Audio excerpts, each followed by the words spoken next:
Olá. Em 1867, depois de mais de uma década preparatória, no qual Karl Marx articulava uma crítica da economia política, pelo qual ele entendia essencialmente o domínio das ciências econômicas tal como existia no seu tempo, ou seja, nos anos 1850, 1860, ah, ele publica finalmente o primeiro de três livros projetados. Esse primeiro livro trata, então, do modo de produção do capital, der Produktionsprozess des Capitais. Aí, na forma do genitivo em alemão. Não é do capitalismo, especificamente. Eu já aproveito para apresentar esta ênfase. Tá? O livro 2, Buch 2, que nós chamamos hoje de volumes 2 e 3, tratará, então, do processo de circulação do capital. E, finalmente, o livro 3, que hoje é dado, às vezes, como o volume 3, o livro do volume 4 ou do livro 4, embora fosse o livro 3, já que o livro 3 era projetado a compor os dois partes ao modo de circulação do capital e o modo de realização do capital. O livro 4 já foi parcialmente publicado, atravessará no final dos anos 50, são as contribuições, chama crítica da economia política, que essencialmente trata de uma análise textual dos grandes pensadores da área da economia até o tempo de Marx, e será completado durante os anos 60, especificamente entre 61 e 63, e finalmente publicado como teorias de mais valia ou de mais valor. Gostaria de seguir na tradição iniciado ou retomado pela editora Boitempo a traduzir Mehrwert como mais valor. Surplus value, ou em francês, plus-value, como se costuma traduzi-la. Então, hoje gostaria de tratar os três primeiros subcapítulos do capítulo um. Isso será feito a partir da quarta edição do Capital. Quarta edição desse volume um do livro um, ou seja, der Produktionsprozess dos Capitais. O livro, de fato, atravessa quatro edições. É importante mencionar que a primeira edição foi superado a partir dos defeitos trazidos, as observações sobre defeitos ou de dificuldades trazidos pela editor de Marx, pelos amigos de Marx. A grande diferença entre a primeira edição e a segunda edição, além de eliminar passagens um pouco mais filosóficas, é a inclusão do quarto subseção do capítulo um, que trata do fetichismo da mercadoria, dos seus segredos. Este subcapítulo pretendo analisar especificamente e unicamente na próxima sessão, porque esta a inclusão desse subcapítulo foi feito para recapitular o trabalho derivacional e dialético que está particularmente presente nos três primeiros subcapítulos. A inclusão desse quarto capítulo levanta várias questões sobre a estruturação do livro, e certamente terei a ocasião de comentar sobre a aparência do livro, da arquitetura do livro, certamente um dos monumentos do pensamento econômico e filosófico europeu, porém de difícil acesso às leitoras por uma diversidade de razões que também pretendo comentar. Mas primeiro, eu sou Norman Madaraz e vocês estão assistindo ao seminário Marx a partir de Marx 1. Nesta sequência de aulas, eu estou essencialmente retomando o conteúdo de um seminário de pós-graduação stricto sensu em filosofia que eu ministrei no ano passado, em 2024, e que pretendia continuar ministrando a partir de uma perspectiva que contemplava explorar a amadurecimento do volume 2 do Capital, ou seja, esse livro 2 essa primeira parte do livro 2 inicialmente projetado, mas que hoje chamamos volume 2, que trata do processo de circulação e de reprodução e de consumo do capital. É muito importante, eu digo isto em termos das projeções, porque é muito importante considerar o Capital Volume 1 como parte de um projeto, que trata, então, especificamente do processo de produção industrial e as relações sociais que afetam a composição de duas classes que darão as especificidades ao capitalismo europeu em meados do século XIX e, como veremos também, já vão prever alguns dos desenvolvimentos do capitalismo industrial. Embora a proposta de Marx é analisar o capital, ou seja, uma noção que Marx define como sendo valor e dinheiro, e particularmente uma acelerador por para conter um algoritmo, nós diremos hoje em dia, que faz valorizar o valor.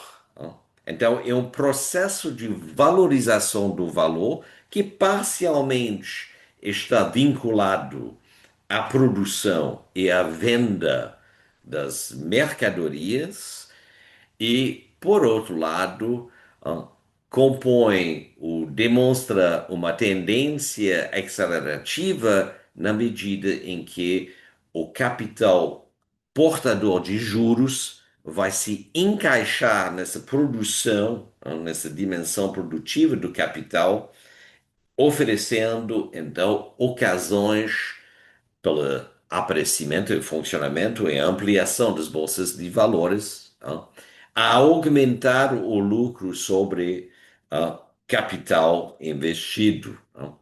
Então, temos também que cuidar com a terminologia. A terminologia que Marx usa aqui é uma terminologia muito técnica, é perfeitamente definido nos quatro primeiros capítulos do livro, e eu vou fazer questão de ler parágrafos em que encontramos não apenas a definição, mas o desenvolvimento a partir de uma metodologia de Marx que Marx apresenta, que é uma metodologia tão filosófica quanto econômica.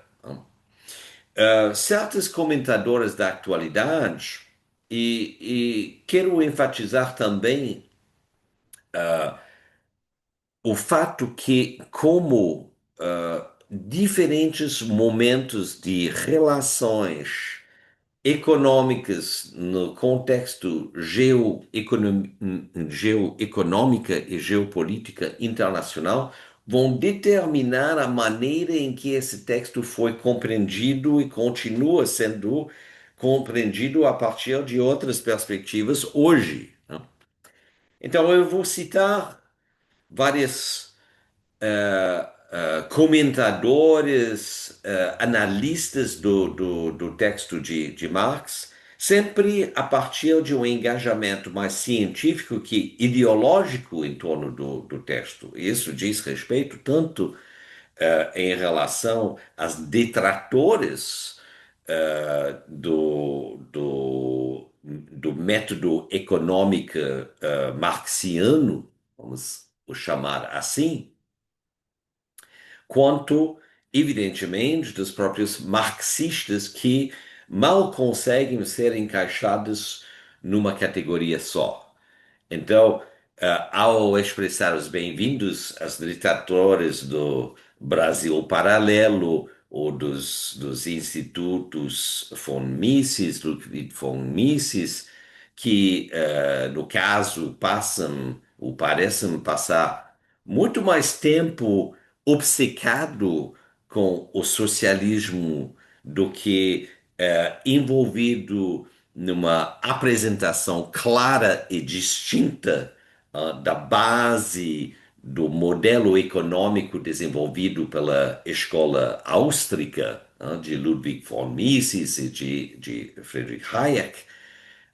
Vocês estão bem-vindos, evidentemente, mas vejam que aqui lemos, analisamos as definições e não fazemos generalizações, ainda menos desqualificamos de uma vez só ah, uma visão da organização econômica que mal consegue se distinguir de uma ideologia, o que me deixa pensar que, no que diz respeito ao Brasil Paralelo e Institutos von Mises, estamos na companhia de ideólogos, muito mais que cientistas, porque a ciência se organiza de tal forma em que, se houvesse um caso de uma contradição, ou pelo menos de uma incoerência que aparece na apresentação de uma teoria científica,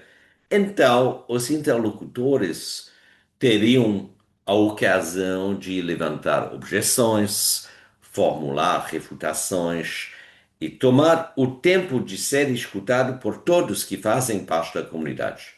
Isso é algo que falta, lamentavelmente, nos diferentes vídeos e conferências que eu testemunhei, que assisti, e particularmente problemática é a orientação anti-intelectual, anti-acadêmica e, de fato, anticientífica contido nos vídeos produzidos por essas diferentes fundações bem financiados, aliás. Aqui não estamos financiados nem pela China, nem pela Rússia, e ainda menos pela Venezuela. Então, antes de iniciar, quero aproveitar para apresentar todos a nossa nova companheira aqui, que de maneira muito adequada se chama Maya Gold. É uma bromélia e eu acho extremamente agradável para compartilhar aqui nesta mergulha numa teoria econômica que também é uma teoria do dinheiro, né? Mas antes de explorar as especificidades e o andamento do que compõe, então, o primeiro capítulo do Capital, quero passar um momento refletindo sobre a presença do trabalhador, dos trabalhadores e da classe trabalhadora, a classe operária, na articulação ou na base da articulação dessa teoria econômica que não é nem microeconômica, nem macroeconômica, é algo que é mais holística e que demonstra a presença de uma metodologia herdado ou aplicado, porque Marx fazia parte da primeira geração depois das publicações monumentais de Hegel na Alemanha, a aplicar sua metodologia da dialética. A gente encontrou a dialética na organização da tese, ou da teoria do materialismo histórico, né? E a dialética, então, era usado para nos falar sobre a maneira em que sociedades se transformam, né? Um ponto que muitos capturam com facilidade quando se fala de dialética é que estabelece uma certa rivalidade, uma certa crise entre oposições.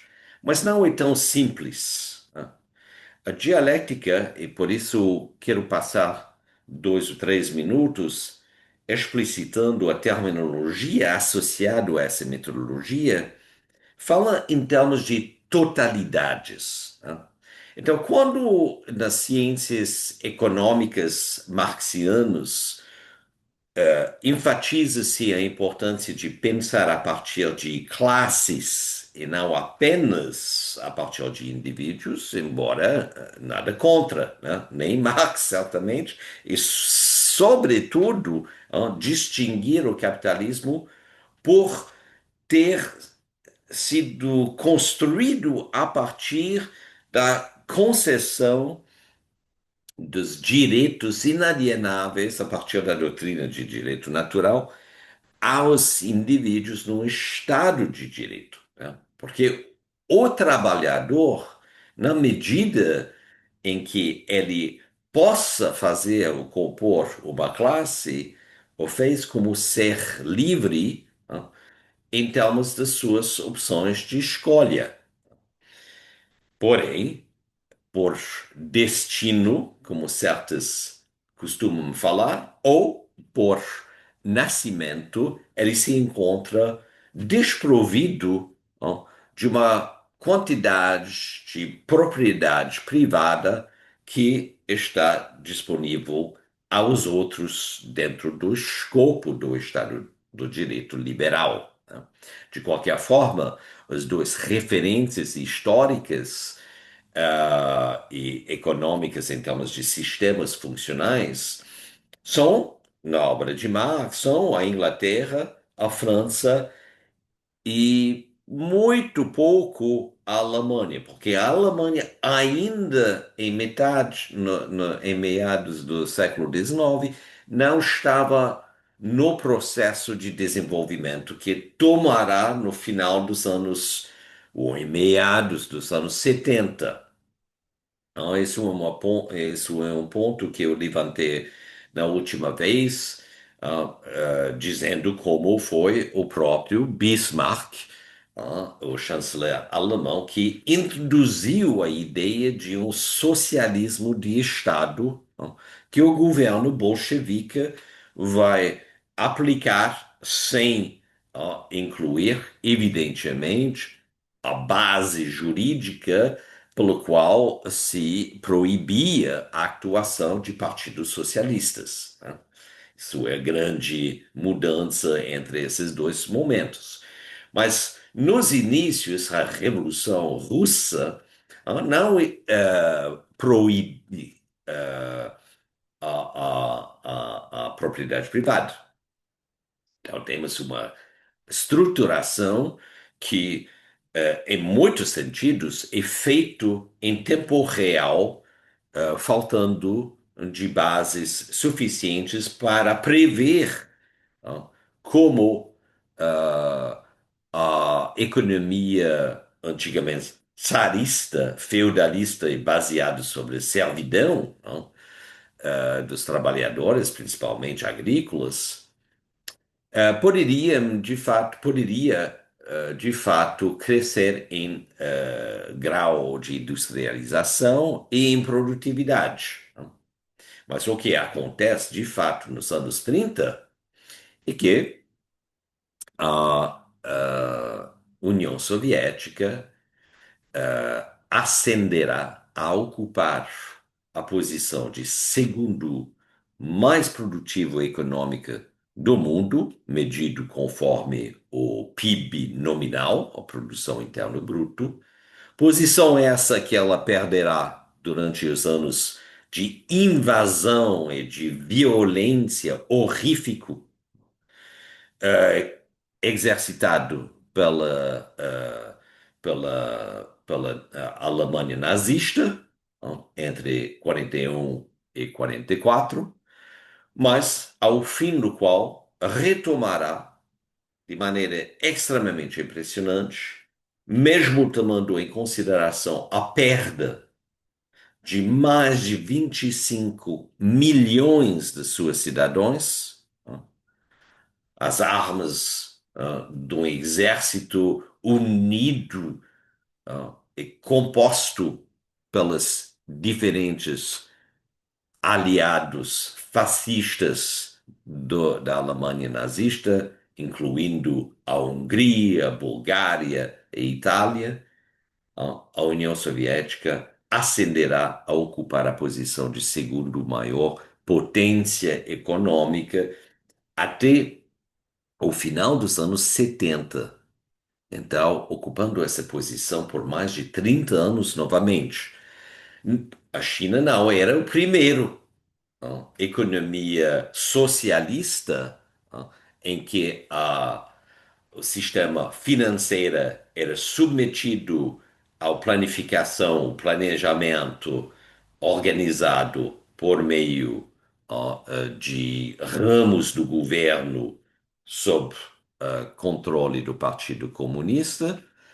A União Soviética ocupava essa posição, porém, por várias razões que não cabem agora a analisar, não conseguiu ultrapassar a primeira economia do mundo, detido pelos Estados Unidos. Não durante o período, pelo menos, de uma relativa aumento da média dos salários concedidos aos operários.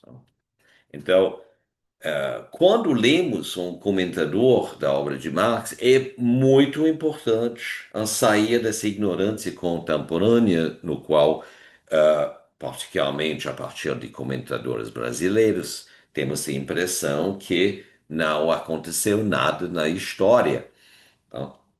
E que a União Soviética era meramente um ocaso no âmbito das relações sociais ocorrendo no plano internacional. Não?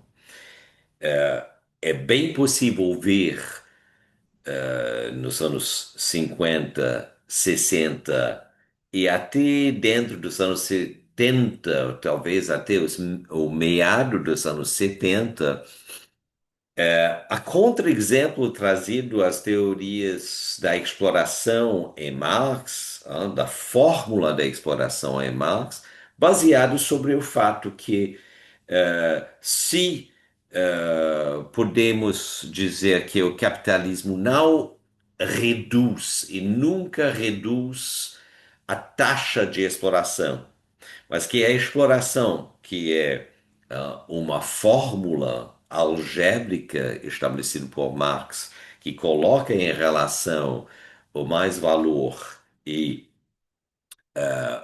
o variável atribuído ao valor de trabalho, V será o símbolo. Marx considera que a taxa de exploração se mantém constante a partir do momento em que tenha chegado a seu mínimo. A partir de um certo mínimo que compõe, então, o valor atribuído a pagar o trabalhador durante um número determinado de horas de trabalho e pela, ah, pelas necessidades de reproduzir-se em termos de trabalhador que pertence a uma família, ou seja, custos de manutenção habitacional, custos de manutenção da família, custos de comida e pequenos custos associados a lazeres. Isso, evidentemente, não é comparável ao grau de poder de compra adquirido pelos trabalhadores, tanto nos países do norte-atlânticos, do OTAN, quanto de vários países fazendo parte do bloco ou do Pacto de Varsóvia. Então, retomando, existe um aumento de salário em relação a uma constância da taxa de exploração que até os mais simpáticos comentadores nos anos 50, 60 da obra de Marx vão indicar como sendo uma contradição às previsões expressadas por Marx no Capital ou no Manifesto Comunista. E, de fato, a gente estava no período sociodemocrático, no qual governos capitalistas impulsionaram a economia do lado da demanda, oferecendo, então, oportunidades a aproveitar de uma economia que passou, aliás, por décadas sem sofrer nenhuma crise financeira. É pouco surpreendente que alguns anos depois de ter aplicado uma política neoliberal, no qual um dos primeiros alvos era o financiamento dos programas sociais, então o estímulo da demanda no que diz respeito a desenvolver esse setor da economia. Encontramos, então, poucos anos depois, em setembro de 87, outubro de 87 especificamente, a primeira crise financeira em muitos, muitos anos. Então, temos que saber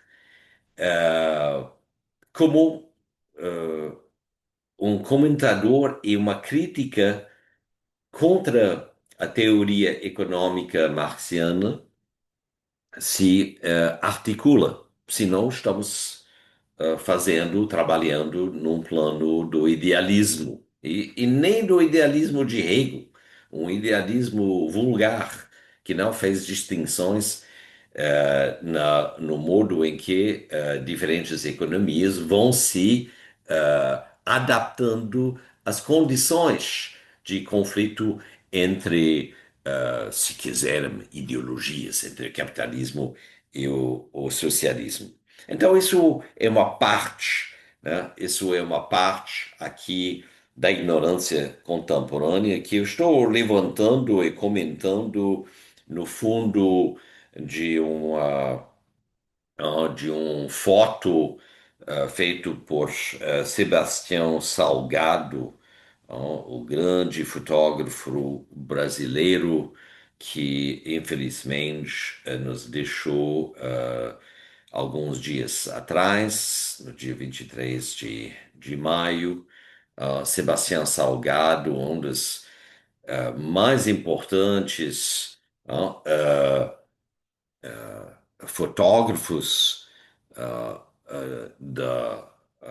do mundo uh, uh, dos indígenas brasileiros e das suas culturas distintas e das suas práticas religiosas e espirituais, tanto quanto uh, um dos grandes documentaristas das condições de exploração em condições de escravatura. Não, eu não quero dizer logo que corresponde ao que Marx considera como sendo as condições de trabalho fabril, na nova configuração urbana, industrializado, como ocorrendo na França, ou pelo menos em certas regiões da França e na Inglaterra, possivelmente incluindo aí no início do século XIX uma pequena parcela em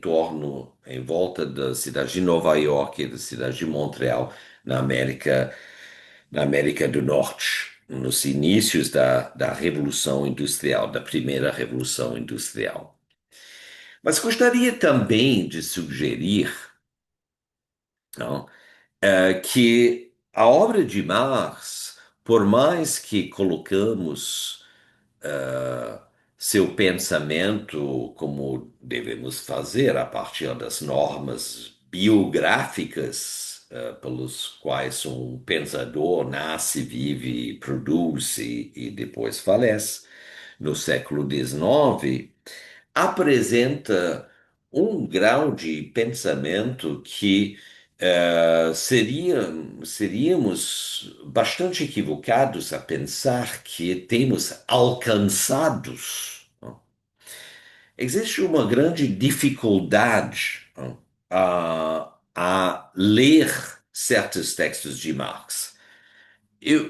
Na minha primeira aula geral, eu falei dos filtros. Esses são filtros psicocognitivos, também culturais e científicos, que perpassam as diferentes culturas. Então, não é específica ao Brasil, é bastante comum, e particularmente comum no mundo anglo-americano.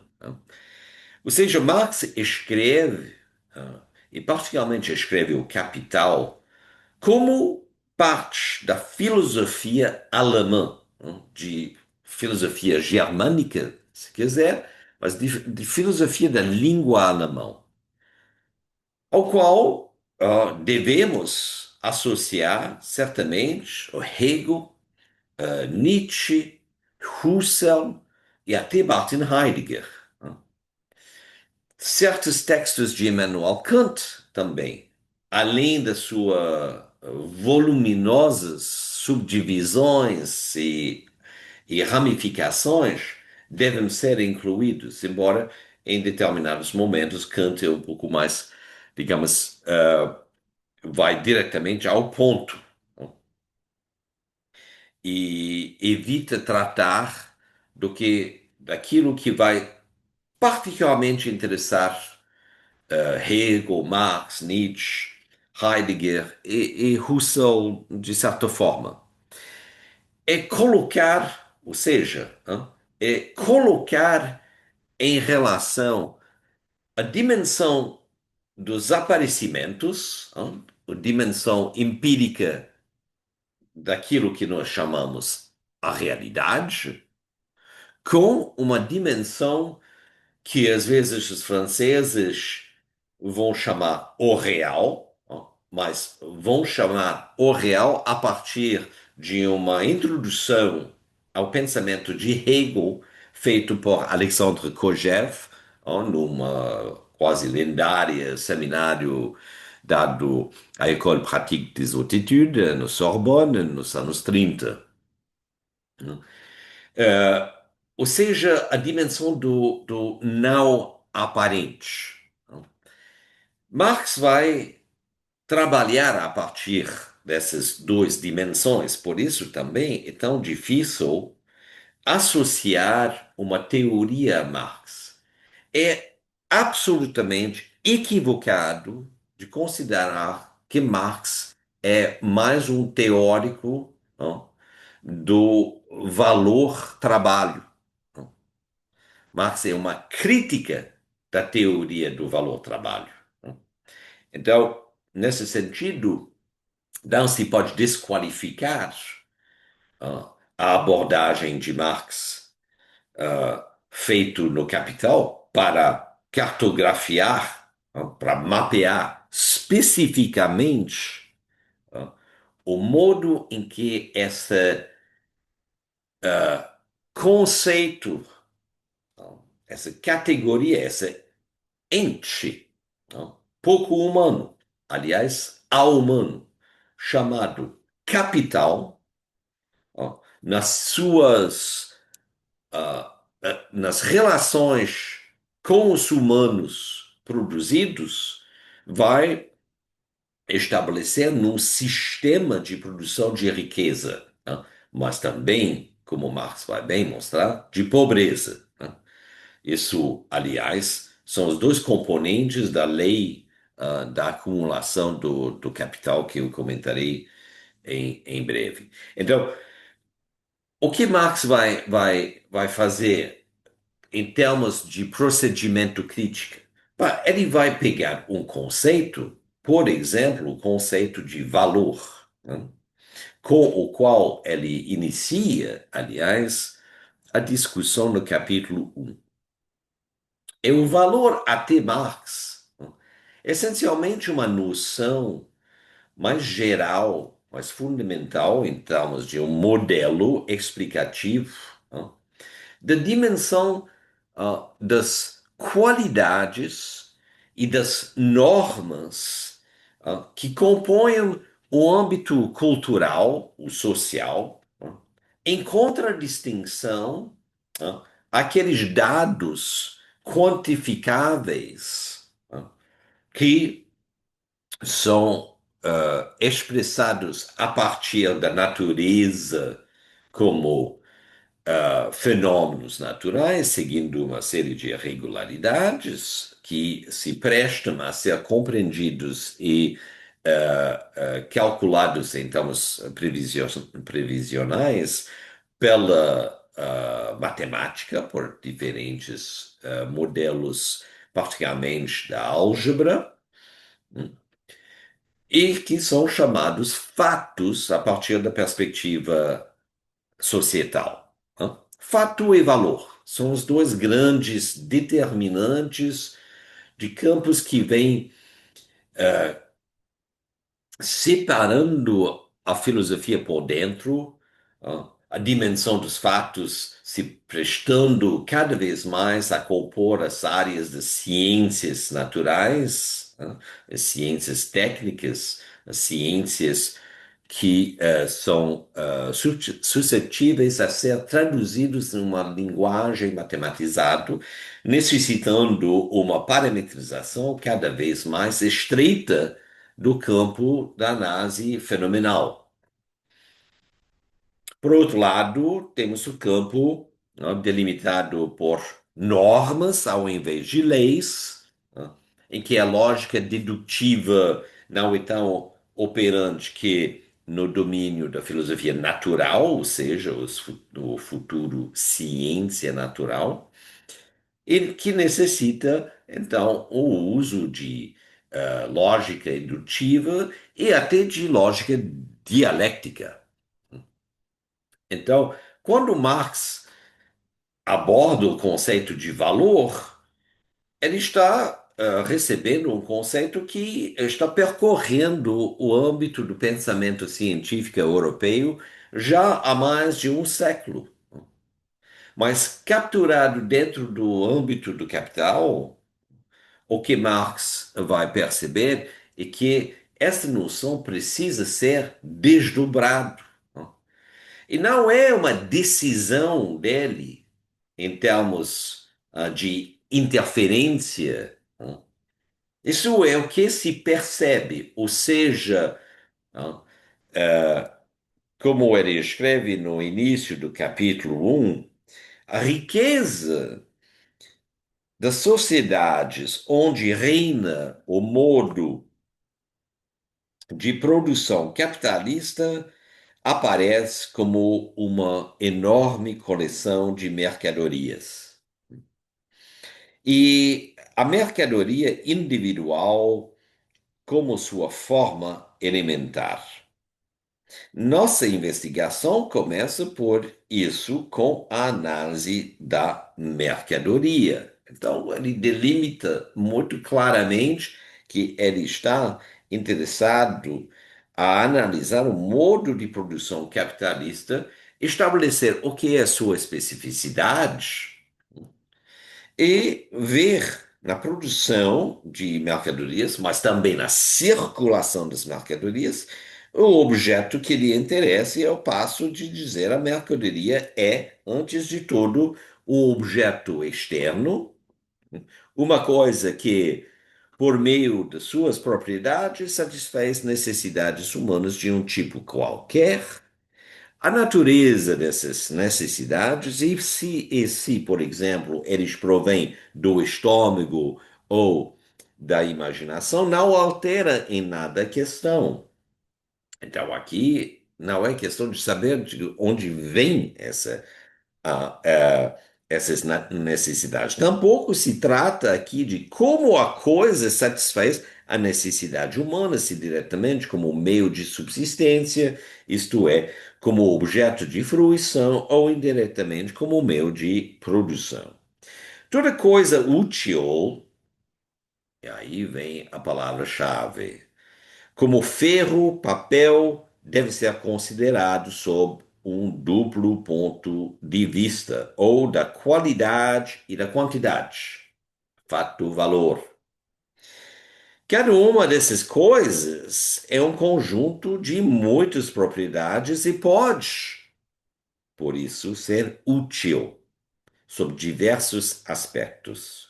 Descobrir esses diversos aspectos e, portanto, as múltiplas formas de uso é um ato histórico, não? No sentido em que se encaixa na formação de uma sociedade específica. Nenhuma sociedade, nenhuma cultura é eterna. Cada sociedade, cada cultura é histórica. Assim como também é um ato histórico encontrar as medidas sociais para a quantidade das coisas úteis. Tá? O que confere a utilidade a uma coisa? Tá? É o que Marx está perguntando no fundo desse questionamento. A diversidade das medidas das mercadorias resulta, em parte, da natureza diversa dos objetos a serem medidos e, em parte, da convenção. A utilidade de uma coisa fez dela um valor de uso. Então, de repente, Marx chega a estabelecer uma função aqui, valor de uso, não?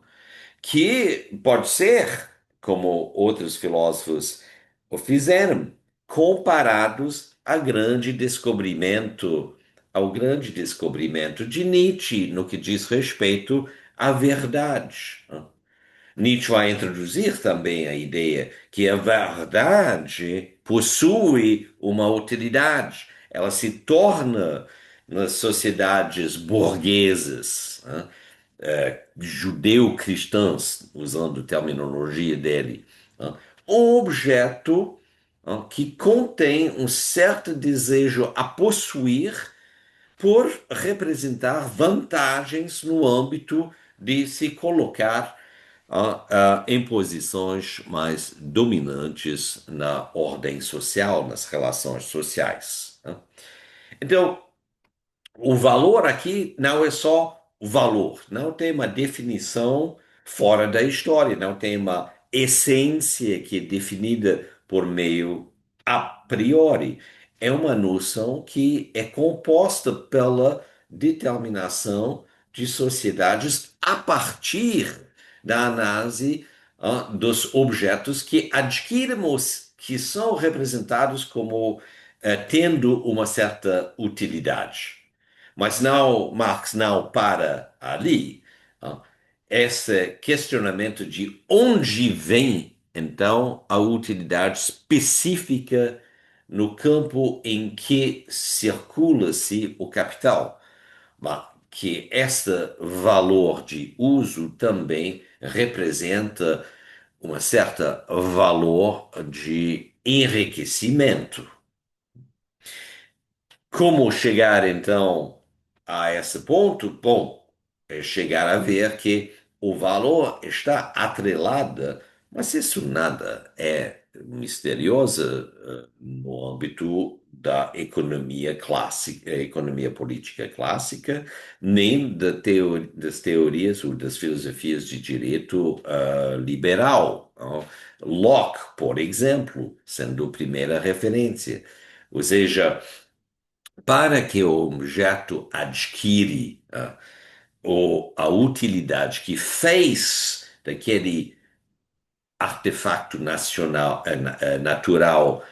uma mercadoria, tem que ter tido trabalho exercitado no artefato ou no objeto, ou até no produto, porque veremos rapidamente que mercadoria não se reduz a produto.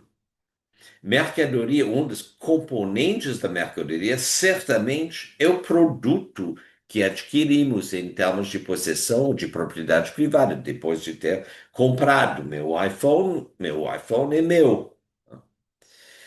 Mas a mercadoria também contém nela todo o procedimento pelo qual adquiriu um determinado preço.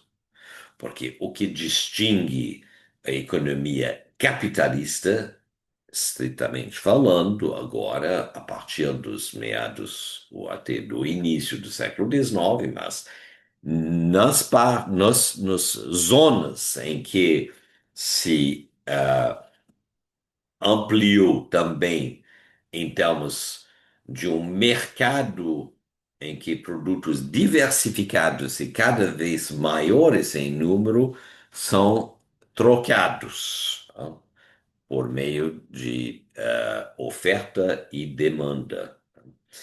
É que um produto adquire um preço. Esse preço vai determinar o quê? Bom, por um lado, o preço que o objeto útil adquire ocorre no passado, na medida em que, se for já em uso, é porque eu tenho comprado. Né? Então, não é mais um preço. Né? Esse preço sumiu. Porém, num determinado momento no passado, no intervalo de tempo, essa mercadoria não tinha utilidade alguma, porque não estava sendo usado. Utilidade diferente de desejo de comprar, né? De projeção sobre o uso ulterior, subsequente. Utilidade aqui não existe em termos de uso, porque eu nunca teria comprado, uh, digamos, um iPhone, embora, bom, devido ao custo, às vezes temos que comprar produtos já usados, mas aí é especificado, esse produto já foi usado. Então, o uso fez parte, a utilidade que contribui a adquirir ou determinar um preço fez parte do passado. E também só adquiriu esse preço porque chegou a ser o entrar a área comercial, seja no primeiro momento em varejo, sendo negociado em volumes, masse, em estoque, né? Para depois ser individualizado em lojas específicas. Por isso também, bom, os amigos do Brasil Paralelo do Instituto Ludwig von Mises param com essa cegueira de só pensar em processos de individualização. Vocês nunca chegarão a entender nada do processo de produção. Então, no passado, o preço é adquirido, também em função de um processo ainda mais no passado, retraído a segundo incremento do passado, ao tempo menos dois, e não só tempo menos um. Ao tempo menos dois, a mercadoria ainda não era mercadoria, estava sendo transformado a partir dos seus componentes numa mercadoria, num processo de trabalho composta por quem? Por trabalhadores. E esses trabalhadores estão trabalhando principalmente, pelo menos no âmbito industrial, a partir de um princípio de eficiência produtiva que faz com que as fábricas são organizadas conforme a divisão do trabalho. Agora, esses trabalhadores, de certo, não são escravizados, né? Esses trabalhadores são seres livres que entraram numa relação comercial, ó, de negociação contratual com os donos dos meios de produção.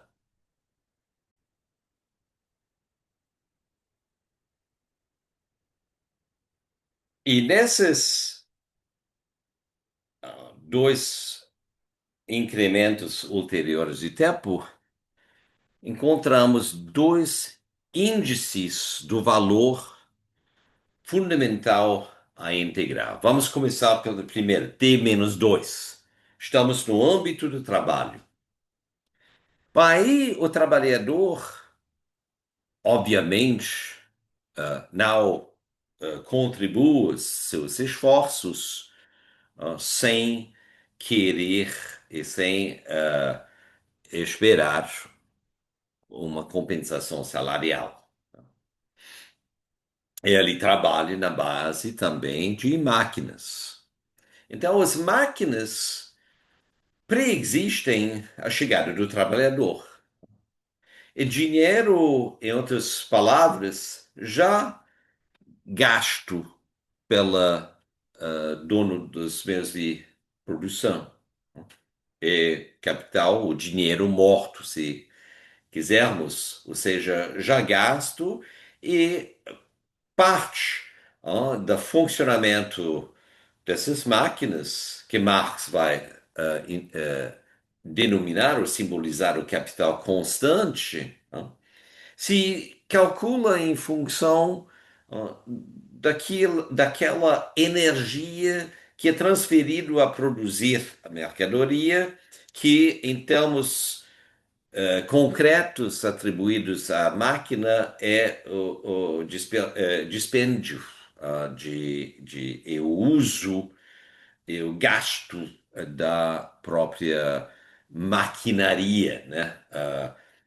O capital fixo na fábrica em funcionamento que requer conhecimento de graus diferentes entre os trabalhadores. Então, esse dinheiro já foi pago. O dinheiro que os trabalhadores recebem no sistema capitalista, como todo mundo sabe, chega só depois de ter realizado o trabalho. Uma das grandes diferenças entre o planejamento de uma economia capitalista e o planejamento de uma economia socialista, mas não democrática, né, socialista, é que o pagamento é feito antes de realizar o trabalho, né? E digo pagamento não só em termos da contabilidade, né? Porque esse dinheiro que vem depois e também vivenciado pelo dono dos meios de produção como sendo avançado. Então, ele paga no momento determinado por lei, seja por semana ou por mês, ou talvez por hora de trabalho. No entanto, para ele, para o dono, ele está avançando dinheiro que só será concretamente adquirido no momento da troca. Então, é o momento do mercado que os libertários estão, idolizam e pensam que esse mercado funciona como se fosse uma criação divina, né? Sempre em termos de equilíbrio. Bom, ah, vamos deixar a fé para nossas práticas religiosas e se concentrar sobre a ciência, né? O que acontece nesse procedimento? De fato, um processo de oferta e demanda em que homens livres, os seres humanos livres, se organizam em determinados lugares para vender e comprar, né?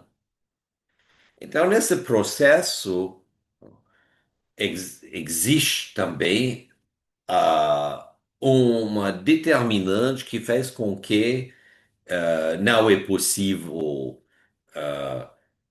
trazer um volume equivalente ao volume equivalente em quantidades, né, correspondendo à qualidade, do desejo projetado ou necessidade projetado a possuir uma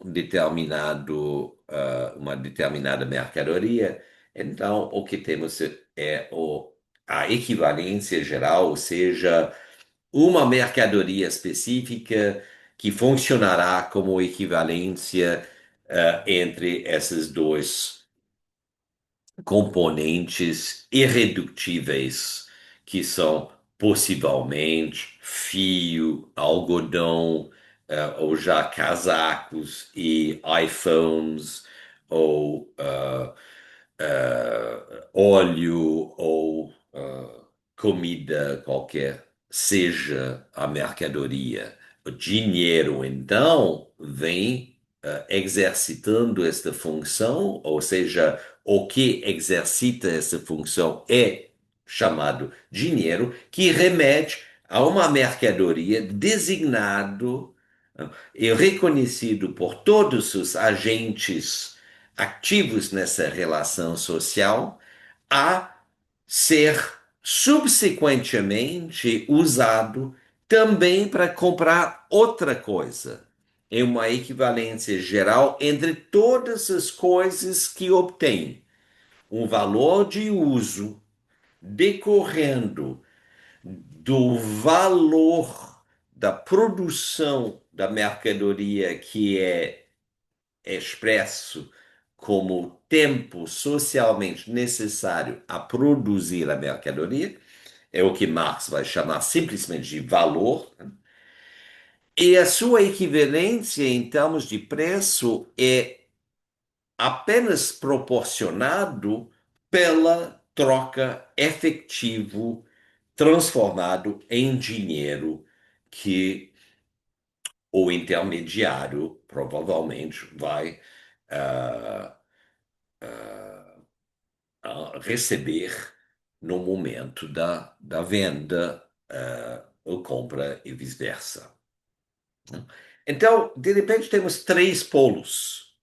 Começamos, porque estou só indicando aqui, né, esses elementos que Marx traz a pensar a produção da riqueza, com relação ao qual possivelmente ainda não tínhamos chegados em capacidade intelectual a entendê-lo. Por que eu digo isso? Porque no âmbito anglo-americano, o desenvolvimento das filosofias, ou das teorias, ou das ciências econômicas não seguiram a mesma progressão e evolução que a filosofia alemã seguiu, ou seja, seguiram a progressão de uma filosofia empirista, eventualmente tecnicizada pela injeção de parâmetros vindo da lógica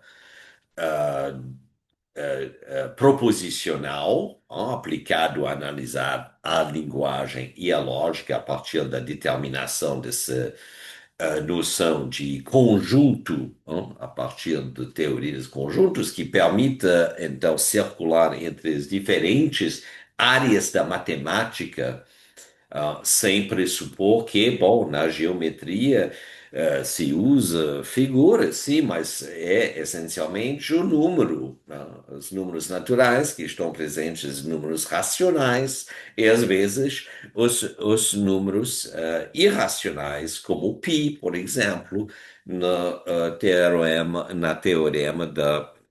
de Pitágoras, não?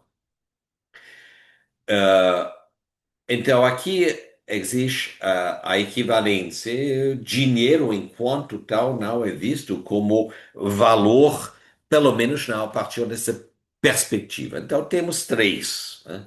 E, aliás, temos um movimento aqui que não é linear também.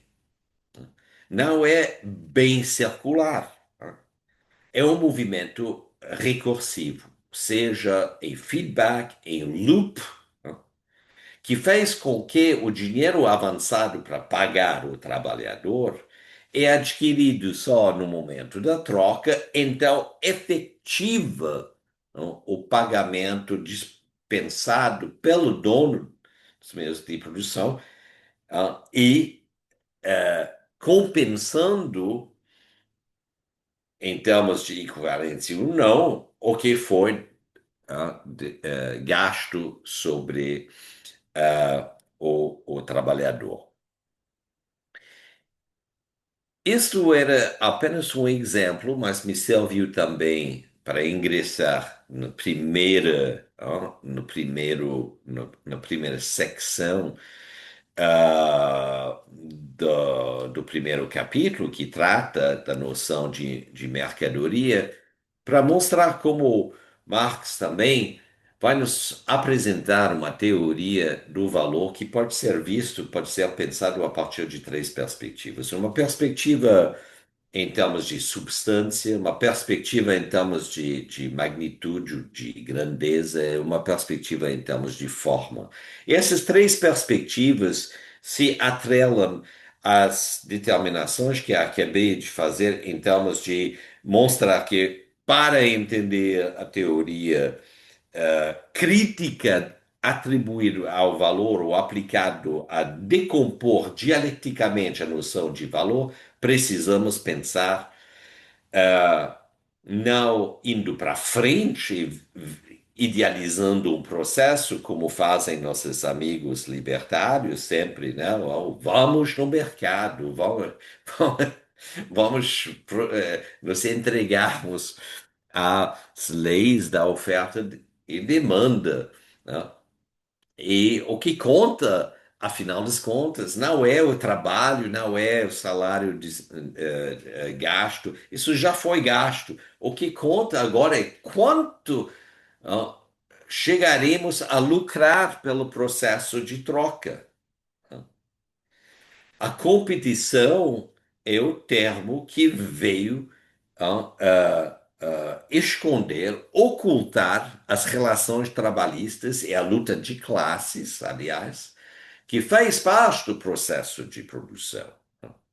E que fez parte também, apesar que isso não é a orientação desenvolvida por Marx, mas será parte da economia acadêmica desenvolvida por Marshall, por exemplo, que compõe então a orientação da teoria econômica convencional, mas que é dito em termos de classificações de neoclássica, né?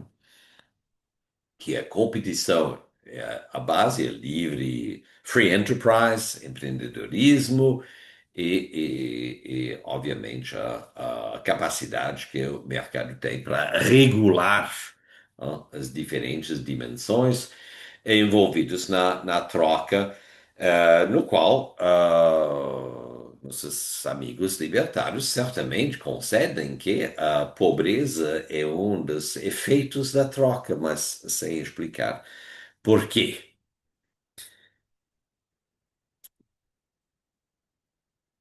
E nesse sentido, quando se domina, porque olhem o número de inscritos no meu canal. Aliás, se vocês estão curtindo o meu canal, por favor, inscrevem-se e dão um like. E também compartilhem esse vídeo. Será um prazer também responder a qualquer dúvida ou questão ou até objeção e até me disputar com amigos de Brasil paralelo e dos bonitões do Instituto Mises, né? Então, esse tipo de super financiamento em vídeos que promovem o apagamento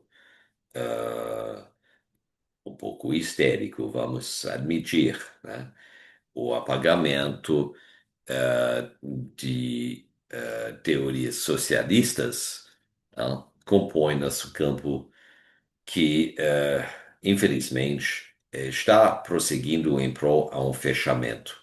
Eu diria que a divulgação de teorias econômicas socialistas nunca era particularmente glorioso, né? Antônio Gramsci, um dos maiores filósofos, mas também economistas socialistas, perdeu sua vida nas prisões de Mussolini, do fascista Mussolini, Benito, acusado pelo crime de, preparem-se, luta de classes. Interessante, né? Visto da perspectiva do materialismo histórico, a luta de classes é um processo histórico. Como isso chega a ser um crime, realmente precisa muita imaginação e muito má vontade. Rosa Luxemburgo, certamente um dos maiores teóricos alemães, polonesa, alemã, foi brutalmente assassinado, depois também de ter passado tempos em prisão. E, durante os anos 30, 20, Georg Lukács precisou se exilar na União Soviética. Aqui não se repete a indoutrinação acadêmica ocidental, ou seja, como Lukács poderia ter sobrevivido à União Soviética, a regime ditatorial, tirania de Stalin, numa situação de totalitarismo. Isso é uma representação ideológica daquilo que estava acontecendo e justamente a brilhante carreira de Georg Lucas e a brilhante carreira de Dmitri Shostakovich ou de Sergei Eisenstein, o cineasta, mostra que há muitas contradições no que se diz no Ocidente sobre a vida cultural, acadêmica e intelectual ocorrendo na União Soviética, até no período de uma crise na liderança do partido que era uma forma, era forma de uma guerra civil nos anos 30 e particularmente ah, ah, os posicionamentos extremamente suspeitos de Lev Trotsky no que diz respeito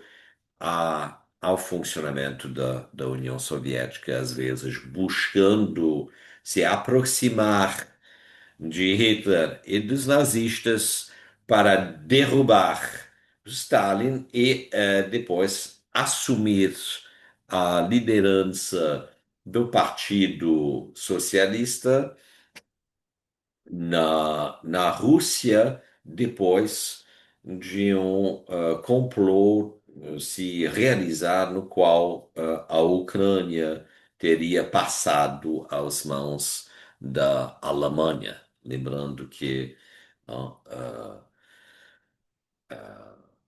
a Alemanha sempre visava a invasão bem além da Polônia, visava a invasão da União Soviética e o extermínio da população ah, russo-ucraniano e particularmente dos comunistas, antes mesmo que fosse por razão do seu judaísmo.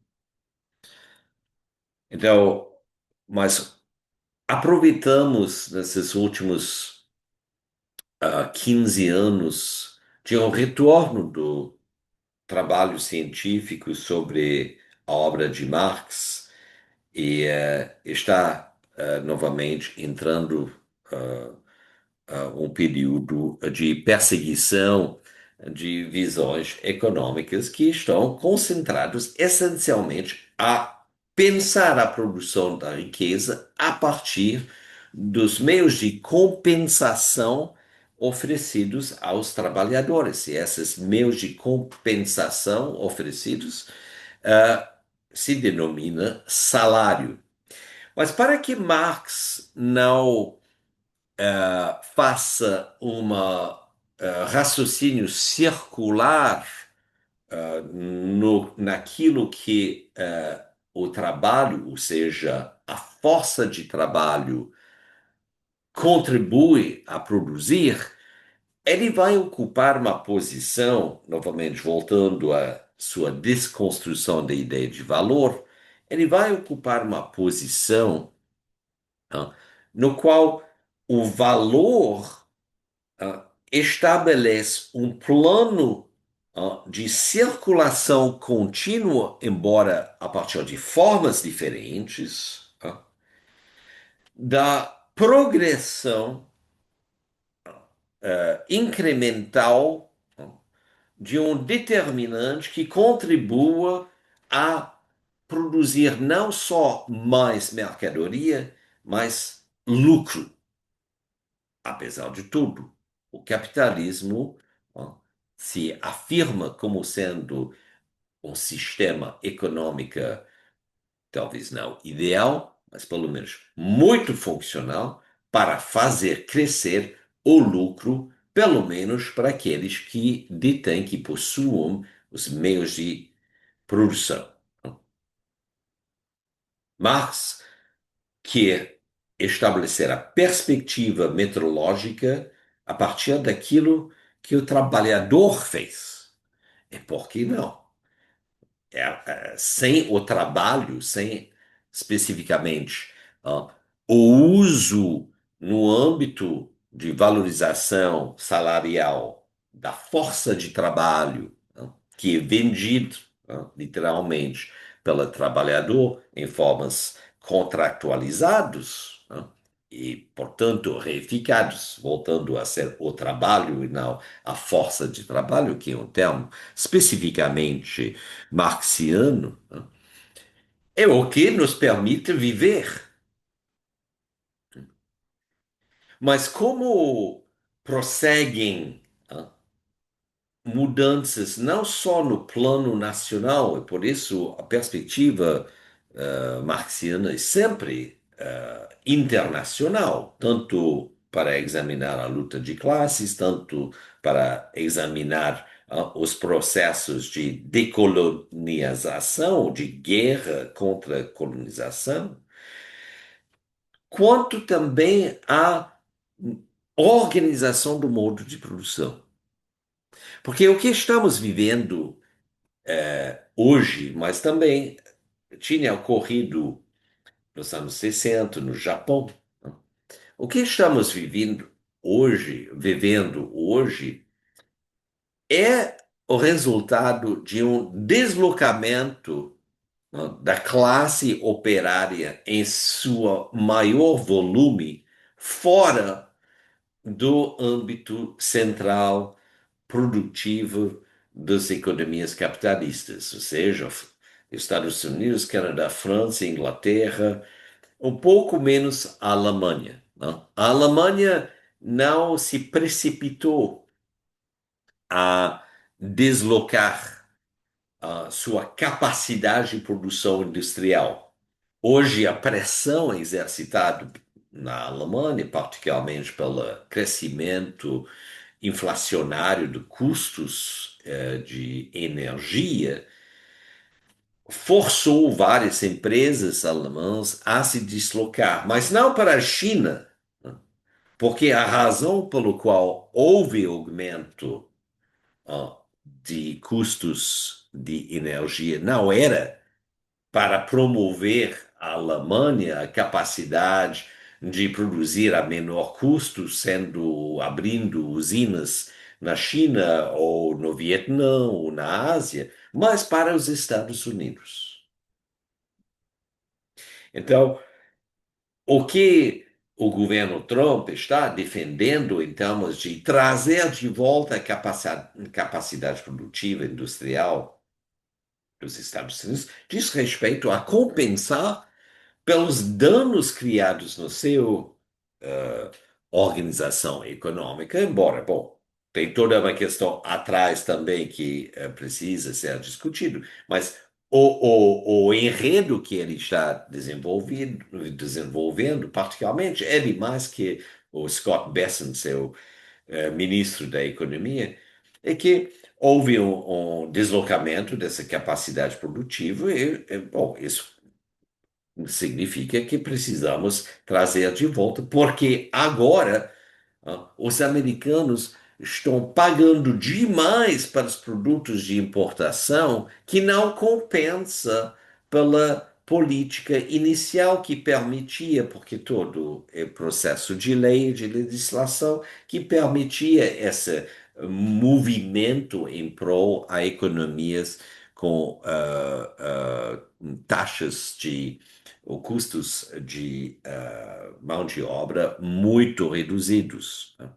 Porque a compensação era de que os mesmos trabalhadores pagariam até menos para os mesmos produtos que eles estavam comprando quando trabalhavam nos Estados Unidos em posições com salários maiores. Então, houve uma dupla movimento. Primeiro, forçar uma stagnação salarial, isso a partir dos anos 70, que nada mudou, uma stagnação salarial e uma insegurança crescente às condições de trabalho nos Estados Unidos.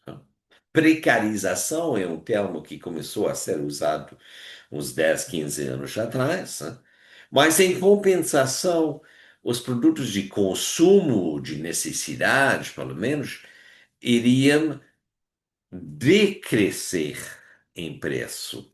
Então, o salário ia ser a estagnação salarial ia se compensar pela redução inflacionária nos produtos de consumo. Isso aconteceu durante certo tempo, durante o tempo de Bill Clinton, particularmente até os ataques do 11 de setembro. E, bom, isso é um exemplo de uma confirmação de por que é necessário considerar que a área de produção industrial dos Estados Unidos, ah, que foi então representado por vários ideólogos ou economistas como não contendo uma luta de classes,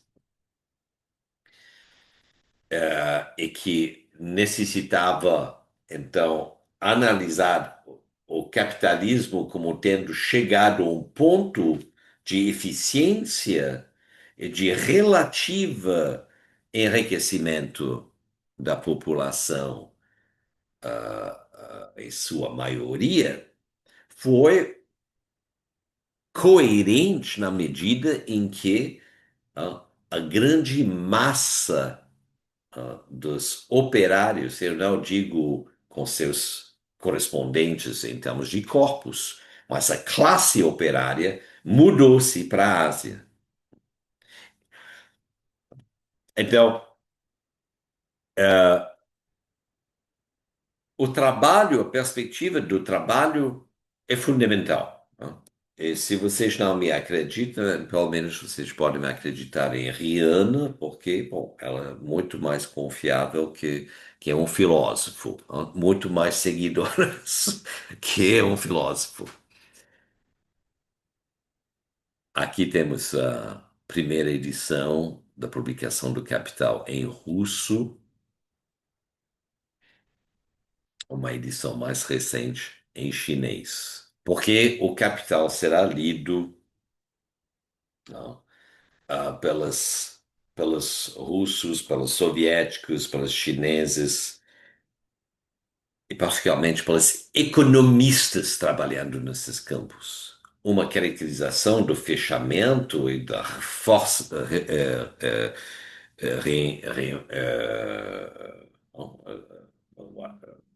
como esse fechamento está sendo apertado é justamente devido ao fato que na, no marxismo acadêmico, ou seja, marxismo ocidental, considerou-se, a partir de um certo momento, nos anos 80,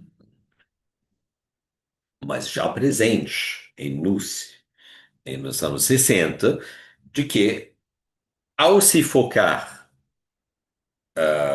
principalmente sobre o conteúdo econômico dos escritos de Marx, praticava-se então o marxismo ortodoxo. Então, isto abriu várias linhas de estudos que não representam o espírito que estamos tentando desenvolver nesse seminário. Não quero entrar em críticas agora, porque já ultrapassei por muito os limites que eu queria impor para examinar esses três subcapítulos do capítulo 1, mas também queria dar uma visão um pouco mais global do processo, e por isso a gente já comentou que o Capital se compõe realmente de três ou até quatro livros, né? O processo global da produção do capital é o título específico do livro 3. E o livro 4 são as teorias de mais valor, tá? E já toquei sobre várias questões aqui, completando no livro 2 veremos uma subdivisão do capital, tá? Temos um esquema de reprodução do capital que passa pela constituição das usinas, pelo processo de produção, depois o processo de troca, o reinvestimento no processo produtivo, o desvio de parte, dinheiro em prol as processos de entesauramento, que é uma contribuição formidável feita por Marx, que vale completamente hoje, quando se questiona de como é possível que Marx, na verdade, está interessado e até em admiração da capacidade racional de produzir mais riqueza, até conhecido, ó, que qualquer outro sistema econômico. Esse ponto é fundamental, porque qual é, por exemplo, a sua caracterização do capitalismo? Quando se articula críticas do capitalismo, é por causa do capitalismo ser um sistema irracional em sua operação, o que é bem possível considerar ou concluir, já que, particularmente hoje, estamos novamente no risco enorme de um colapso do sistema financeiro. Se, por exemplo, o dólar perde o valor necessário para reestabelecer o equilíbrio em relação do comércio exterior, o que parece ser o objetivo de Trump, porque hoje a economia dos Estados Unidos é deficitária tremendamente em termos de comércio internacional. A equipe de Trump está buscando, por meio das tarifas, de reestabelecer um, uma posição de ativo no que diz respeito ao comércio internacional. Então, isso caracterizaria uma dimensão irracional do sistema. Ou seja, a partir do momento, então, que deseja-se reduzir os custos de mão de obra, deslocaliza a mão de obra, ou reduz a mão de obra, ou compensa a mão de obra por máquinas, mas aí tem uma questão da composição orgânica do capital, ou seja, quanto o próprio dono precisa gastar durante uma escala de tempo para obter mais lucro. Né? Se ele gasta muito nas mais recentes máquinas de automação, evidentemente representa um gasto significativamente maior que pagar trabalhadores conforme o salário mínimo. Então, a partir dessa configuração, outra opção é, bom, deslocalizar a usina, abrindo uma usina na China, aproveitando das diferentes condições, poucos impostos, né? E então aproveitar do conhecimento do mercado nacional para fazer exportações a partir do novo local de produção, importando então a partir do domínio doméstico. Mas essas importações passam por vários intermediários e também passam por custos de transporte. Então, será que é possível manter a mercadoria a um custo benéfico em relação ao mercado doméstico? Supondo que no mercado doméstico também existem compradores com poder de compra para aproveitar dessas importações. Né? Então, a partir de um certo momento, da perspectiva daqueles que pensam que o capitalismo é irracional, percebe-se que, nossa, esses produtos de importação estão custando muito mais caro, em termos de volumes, ou seja, a produção doméstica sobrevivente, e a competição estão eliminando entre si para possibilitar baixos custos sobre mão de obra. E, aliás, tem novas tecnologias que estão fechando as nossas usinas aqui domesticamente.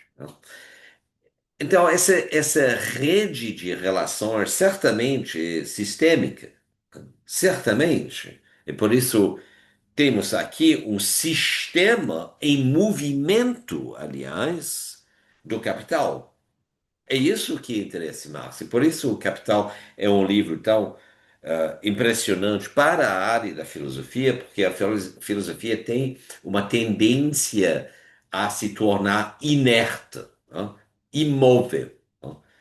Representa-se sem parar essa relação entre sujeito e objeto, como ocorrendo num movimento fixo, em pausa, e o resto do mundo pode se quebrar em sua violência em guerras e guerras civis, e pobreza e miséria. Isso não afeta o modo de funcionamento da consciência, o que é uma visão, vamos considerar, bastante idealizado, se não idealista. No entanto, Marx é um homem do esclarecimento. E o que atrai Marx, ao mesmo tempo que se revolta diante da miséria produzida, o que atrai Marx à economia é tentar identificar o nexo racional do seu funcionamento. E no livro 2 do Capital, ele realmente explora essa questão em que até encontramos uma teoria de demanda efetiva, e o consumo aqui se diz respeito não apenas à venda das mercadorias de consumo de cotidiano ou até de luxo, não? Técnicos, mas também a venda da mercadoria industrial. Porque a indústria, antes de mais nada, precisa comprar. E a primeira coisa que a indústria compra é força de trabalho. Por quê? Força de trabalho é a única mercadoria que não perde em valor no tempo, e mais, que cria sistematicamente valor. Então, a força de trabalho, denominado capital variável, ou CV, né, assegura a uma indústria, né, a geração de mais valor. É a partir da decomposição do mais valor que é possível computar, calcular, né, o processo, como o processo da circulação do capital, né, é equivalente a uma tendência de acumulação do valor no seu quadro da produção mundial. O livro 2 explora essa questão, e o livro 3 vai abordar a grande tese, né, que não é da invenção individual de Marx, mas que Marx vai usar, e vai usar em formas relativas, absolutas e proporcionais, que é a lei da tendência da tendência à taxa tendência decrescente da taxa de juros, da taxa, desculpa, da taxa de lucro, tá? A lei tendencial da queda da taxa de lucros. Isso veremos eventualmente no livro 3. Então, quando delimitei a minha investigação, hoje era em relação ao capítulo 1, mercadoria, os dois fatores da mercadoria, valor de uso e valor, que é então equivalente a grandezas do valor, e esse valor aqui é representado, como diz, pelo tempo socialmente necessário a produzir uma mercadoria, e, subsequentemente, chegamos à questão do valor de troca, né? E o valor de troca, é um momento em que o valor encontra o preço, né? Mas o que explorarei na próxima vez é um pouco mais essa perspectiva metodológica específica a usar o valor como base não aparente, ó, representando um variável que se manifesta de maneira contínua, embora que escapa por processo de metamorfose, como Marx vai denominá-lo, há uma quantificação imediata em termos de preço. O preço é adquirido em momentos temporalmente específicos, enquanto o valor é um processo constante. Esta perspectiva da relação, digamos, da determinação do valor como um fenômeno continuista e do preço como um fenômeno descontinuista ou discreto, ah, permita derivar a tese segundo o qual o salário não compensa todo o tempo socialmente necessário para realizar o trabalho. O salário compensa o que Marx chama do trabalho concreto. Mas nem o trabalho concreto equivale especificamente ao trabalho que é computado em termos salariais. É o trabalho abstrato, não? Que é trazido por Marx como categoria extremamente útil, não? Depois da sua primeira aparição, que é na primeira subseção, quando Marx vai dizer que quando se analisa esse campo de circulação de mercadorias, podemos pelo menos chegar à compreensão que cada mercadoria foi produzido por trabalho, né? E nesse sentido, o trabalho é universal no que diz respeito à produção de propriedades, né? No sentido em que não distinguiremos a diferença entre diferentes formas de trabalho, falaremos do trabalho abstrato, para evitar também de fazer generalizações. É simplesmente o trabalho abstrato. Mas o trabalho abstrato vai se recolocar dentro do mecanismo do cálculo para designar aquele incremento do trabalho justamente que não é pago.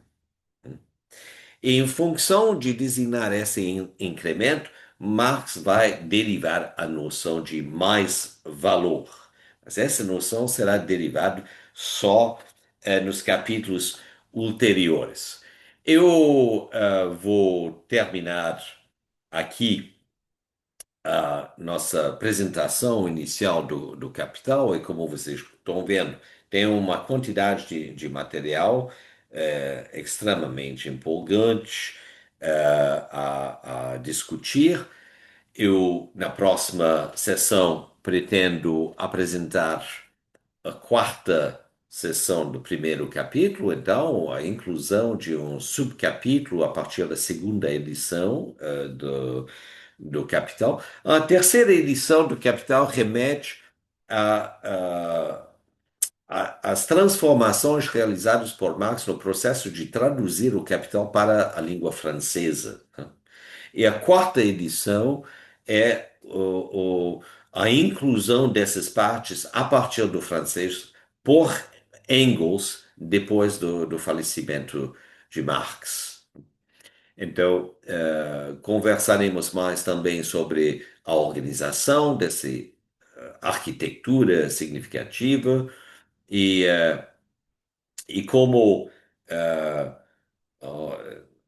os mestres contemporâneos, tais como Michael Heinrich, ah, de certa forma David Harvey, mas eu hesitaria, mas também representado em John Robinson, por exemplo, mais próximo a Michael Harvey, ou presente, digamos, em Michael Hudson, particularmente, a importância de ler os volumes 2 e 3 do Capital.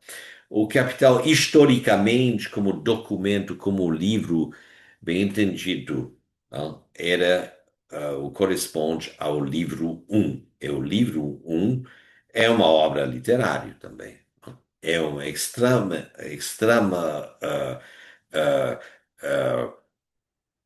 ah, universo de referências às mestres alemãs e toda a história do pensamento econômico disponível às universidades, mas escrito fora da universidade, escrito a partir da capacidade de verificar as taxas proporcionalmente de exploração, de lucro e da acumulação a partir de documentos registrados e depositados na biblioteca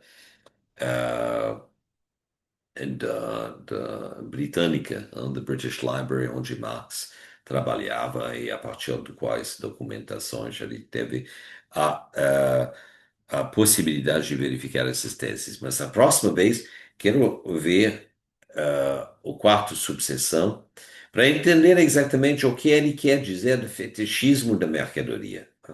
Houve uma proliferação de interpretações equivocadas desse capítulo. Ah, todo em nome do crescimento dessa sociedade de consumo supostamente realizado apenas durante o período depois da Segunda Guerra Mundial. Isso é factualmente incorreto, primeiro. A sociedade de consumo já estava em pleno desenvolvimento no segundo parte do século XIX na Europa. Talvez menos nos Estados Unidos, fora da Nova York. Né? Mas o que aparece depois da Segunda Guerra Mundial, particularmente nos anos 60, é a sociedade de marketing, né? de, de, de propaganda comercial. Isso é bastante diferente. Né? E não devemos confundir a tese sobre a fetichismo mercadoria com o contexto de uma sociedade de consumo que é esvaziado aos poucos do seu componente produtivo, não? Que é deslocado, então, em prol à China. Isso subsequente a um jogo de mestre, um golpe de mestre, organizado pelo governo de Richard Nixon, com a ajuda de Henry Kissinger, como sempre, ah, a trazer a China no bloco capitalista e romper com as bases de uma colaboração integral entre China e União Soviética, que só se realizará em virtude do golpe de Estado em Maidan. Não se realiza só em 2022, não. Estava em realização antes, desde 2014, desde Maidan, desde a criação dos BRICS. Mas o que aconteceu durante os anos 70, 80, 90 é que a China participava ao deslocalização industrial dos Estados Unidos, ou seja, o que chamamos hoje de desindustrialização dos Estados Unidos. Então, é a marca de 72. Né? E os canadenses dizem que, bom, foi Trudeau que fez, Pierre Trudeau, um pouco antes, em 71, mas Trudeau queria encontrar Mao e estar entre os homens grandes. Richard Nixon não era tão interessado nesse plano, ele queria assegurar que a China teria mais interesse a se aliar aos Estados Unidos. É por isso que quando se fala da tal ficção mítico da cortina de ferro ou da Guerra Fria, que a China é raramente contemplado. A China até é desprezado pelos pensadores do desenvolvimento industrial dos anos 60 por causa de subsequentes dificuldades, obstáculos encontrados. por ter sido reduzido à miséria de um dos países mais pobres do mundo, não? O que se realiza sob a ocupação e as atrocidades cometidas pelo Japão, depois de ter ocupado a posição de maior economia do mundo até os inícios ou até o final do século XVIII. Então, voltaremos a examinar os objetivos do capital, mas especificamente o que Marx entende pelo fetichismo e examinar a grande utilidade fornecida por ele, não suficientemente comentado, não? A oferecer uma pequena história dos sistemas econômicos internacionais. Vocês estão escutando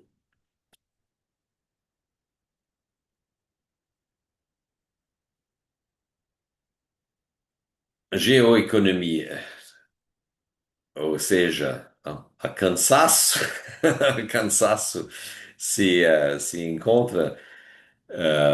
Você estava me escutando, então, o seminário Marx a partir de Marx. Eu sou Norman Madaras. Muito obrigado pela participação. Se vocês curtem esse canal ou meus outros séries que tratam da filosofia contemporânea ou de geoeconomias por teses, não hesitem em se inscrever no meu canal, dão um like e, particularmente, compartilhem esse link. Seria também um grande prazer poder desenvolver as ideias aqui apresentadas de forma condensadas com vocês por e-mail. Até logo.